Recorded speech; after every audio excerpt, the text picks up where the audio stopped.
All right, good afternoon. Happy Friday, everyone. As you know, the Secretary General is in Brazil, where he's participating at the Belém Climate Summit. Today, he spoke at a thematic session on energy transition. The Secretary General noted that the global energy landscape is changing at lightning speed.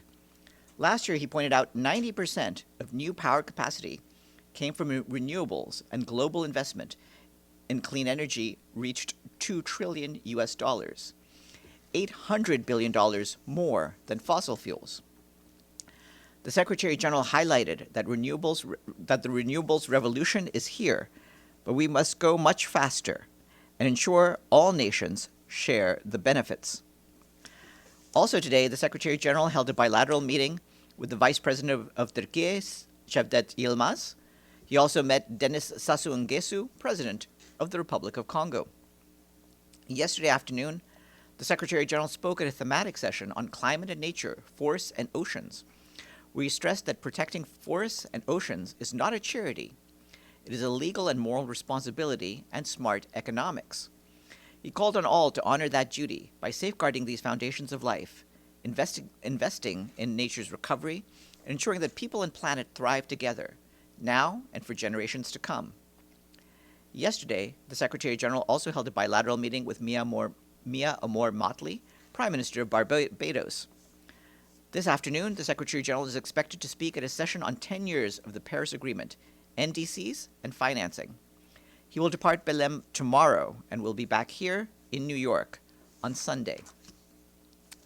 Turning to Gaza, the Office for the Coordination of Humanitarian Affairs says that despite significant progress on the humanitarian scale-up, people's urgent needs are still immense, with impediments not being lifted quickly enough.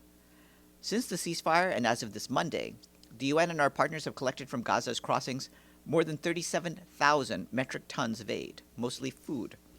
That's according to the UN 2720 mechanism, which does not include bilateral donations and the commercial sector. Entry continues to be limited to only 2 crossings, with no direct access from Israel to northern Gaza or from Egypt to southern Gaza. This is on top of certain items and NGO staff not being let in. Our colleagues leading on the shelter response say that most displaced people remain in overcrowded makeshift sites, many of which were established spontaneously in open or unsafe areas. Hundreds of thousands of families face the onset of the rainy season without desperately needed protection from the elements.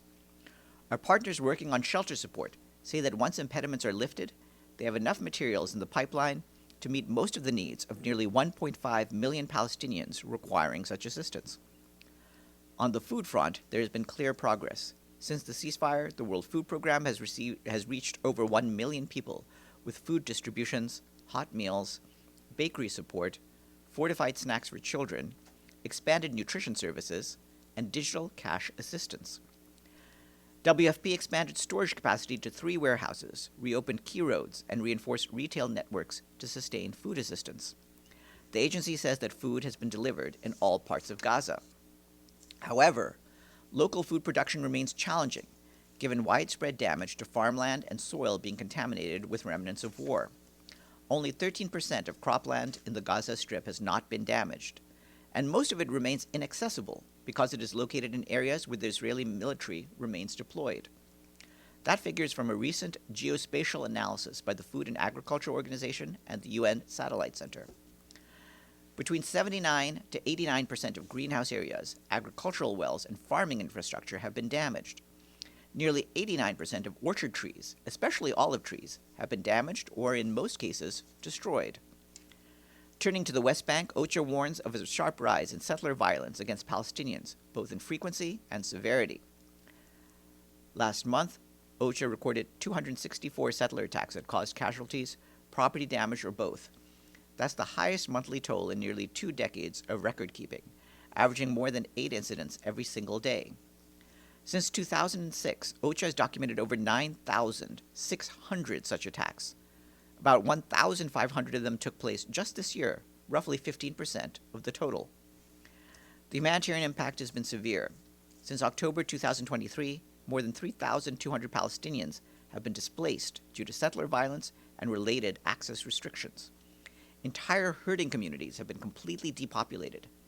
people have been killed, hundreds injured, including with live fire, and many more have lost access to their livelihoods. The attacks often involve vandalizing trees, cars, homes, and infrastructure. OCHA says it also receives daily reports of other settler actions, involving intimidation, trespassing, threats, and harassment that are not reflected in the published figures, but nevertheless fuels the coercive environment that pushes Palestinians off their farmland and out of their homes and communities. According to OCHA-confirmed data, as of Wednesday, the number of Palestinian children killed by Israeli forces in the West Bank so far this year has reached 42. That means 1 in every 5 Palestinians killed by Israeli forces in the West Bank in 2025 has been a child. You will have seen the statement issued on Thursday by the UN peacekeeping mission in Lebanon in reaction to the latest Israeli airstrikes within UNIFIL's area of operations in the southern parts of the country. UNIFIL says that these airstrikes constitute clear violations of Security Council Resolution 1701. They come as the Lebanese armed forces are undertaking operations to control unauthorized weapons and infrastructure in the South Litani area. As you will recall, the cessation of hostilities agreement between Israel and Lebanon was reached a year ago. We continue to urge the parties to adhere to their obligations under Resolution 1701 to avoid putting the current hard-won progress at risk. Turning to the Philippines, the UN has fast-tracked funding to support more than 400,000 people at high risk of being severely affected by tropical cyclone Fangwang, which is expected to strengthen into a super typhoon as it approaches the country. The Central Emergency Response Fund allocated nearly $6 million for those relief efforts in record time, just 2 minutes after agreed triggers were met yesterday.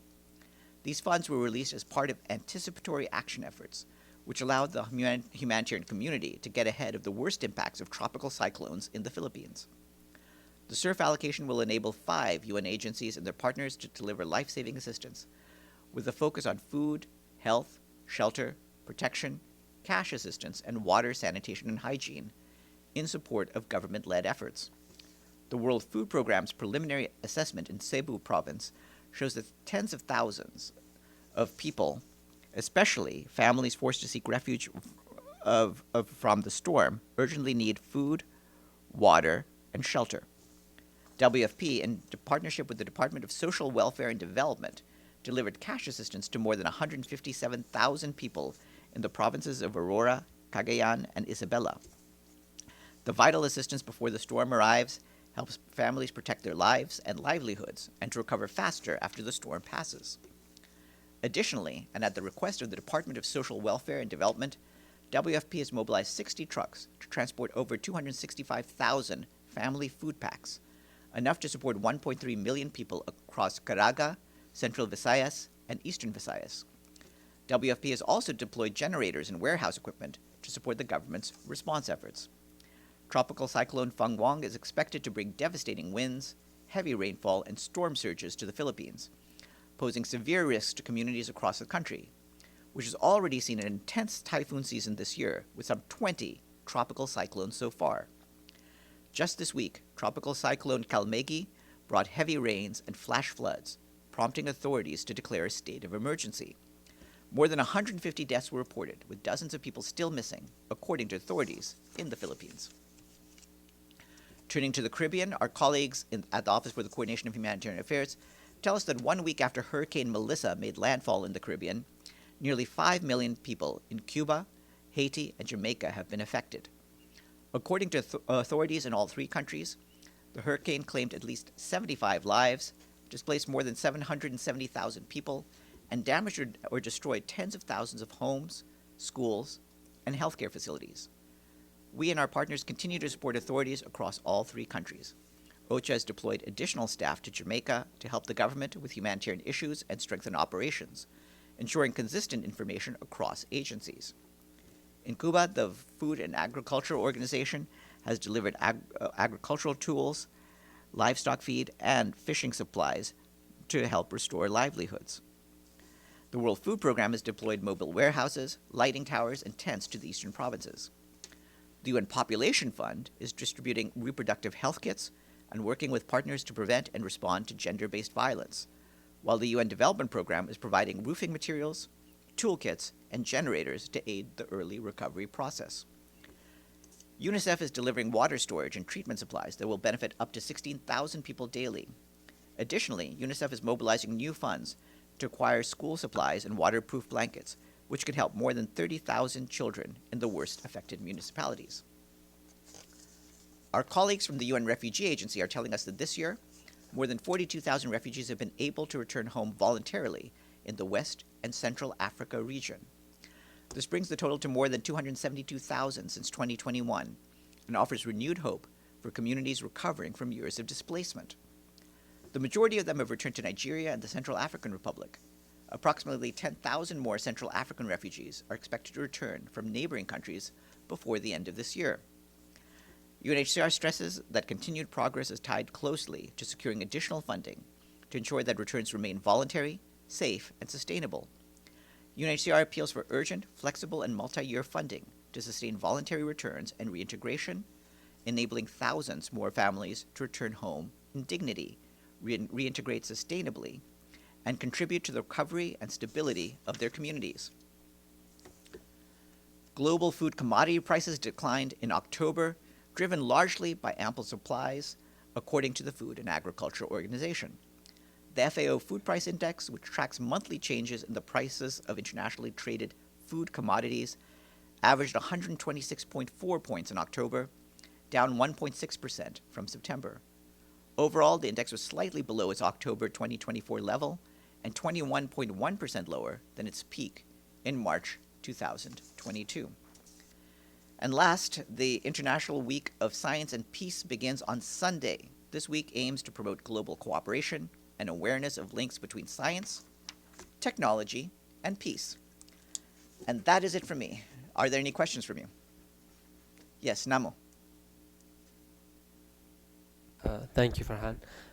Yesterday, the Security Council voted to remove sanctions on Syrian leadership, including President Ahmad al-Shara and Interior Minister Anas Khattab, who were previously designated as members of Al-Qaeda terrorist group. What does Secretary General have to say on this?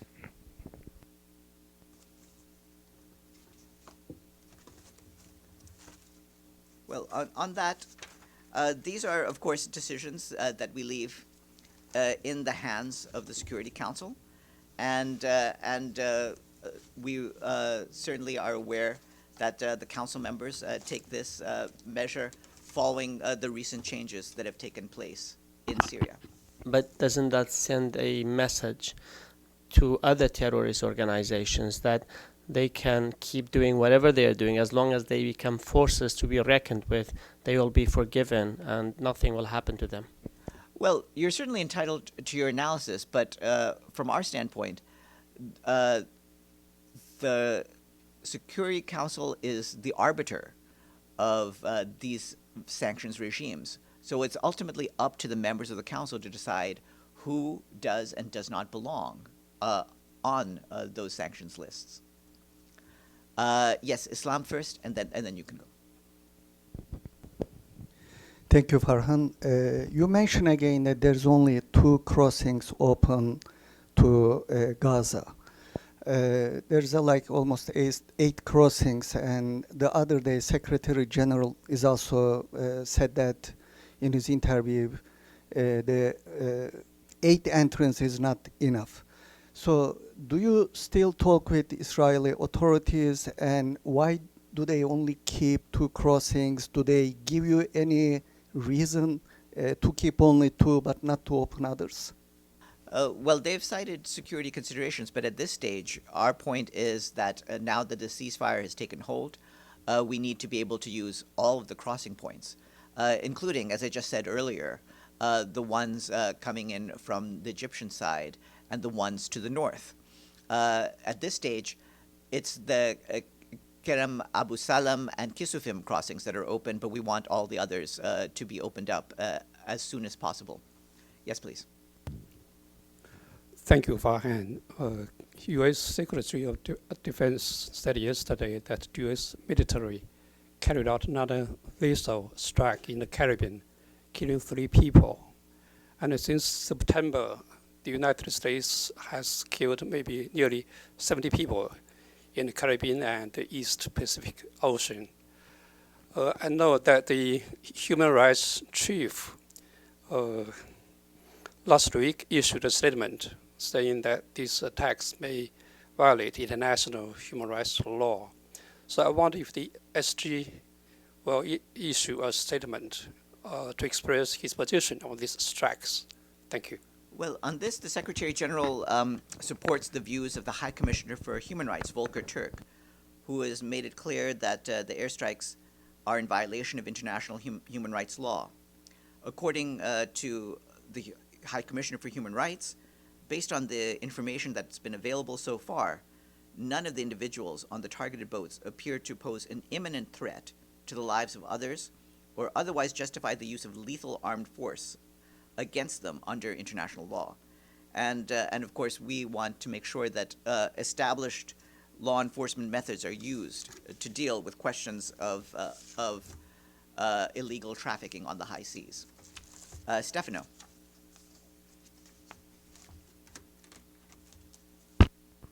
Thank you, Farhan. The UN Special Advisor on Genocide Prevention has warned that Sudan is nearing the threshold of atrocity crimes. In light of this, will the Secretary General send a formal letter to the Security Council invoking the responsibility to protect civilians? We've said a few times this week, if he feels the need to do that, he will do so. At this stage, the Security Council members are seized of the matter, and we're pressing on them to act and act with urgency regarding the situation in Sudan. Just a follow-up. Yesterday, I believe it was yesterday. Yeah, yesterday, online there was a brief by the Norwegian Refugee Council with people that in Darfur, and we heard things that I don't want to even repeat here, how horrible they are. And now there is the Special Advisor on Genocide Prevention saying to the Secretary General that we are basically in a situation that can only get worse. I don't know what it can be worse of what we already heard.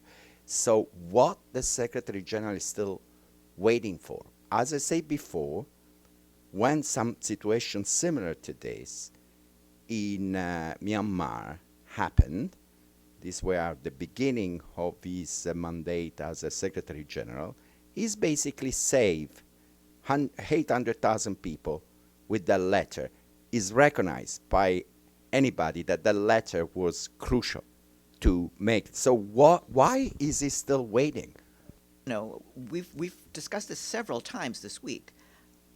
The point is, the difference is between a case on which the Security Council had not previously been seized and a case like this, in which the Security Council is already looking into the matter. What more the Council can do is up to the members of the Council, but they certainly do not lack information from us, including from the Special Advisor on the prevention of genocide, and we'll continue to raise the alarm, and then it's up to the members of the Council to act. All right, have a good afternoon, everyone. Oh, Alex, one more. Thanks, Farhan, and happy Friday. Firstly, quick follow-up on Syria. I guess Syrian leader will be in the United States on Monday. Any meetings to announce? Have any meetings to announce here? On completely different topic, if I may. The European Union has said that it would deny multiple entry visas for Russian nationals. Have you seen these reports? Do you have any comments on that? No, I wouldn't have any comment on this. That would be an issue for the European Union and its officials to deal with. Sure, thank you. Islam, did you have one more? Yes, I have a follow-up on West Bank. You said that last month 264 settler attacks is the highest in past 2 decades. My question is, I understand OCHA keeps record and following, but from the UN point, is there any practical step to solve this problem over there? What would you say on that? Well, we are reminding Israel of its obligations under international law, but we as the UN are entrusted to also monitor what happens, to report violations, and bring it to the attention of the bodies here at the United Nations, including, of course, the Security Council. Have a good weekend.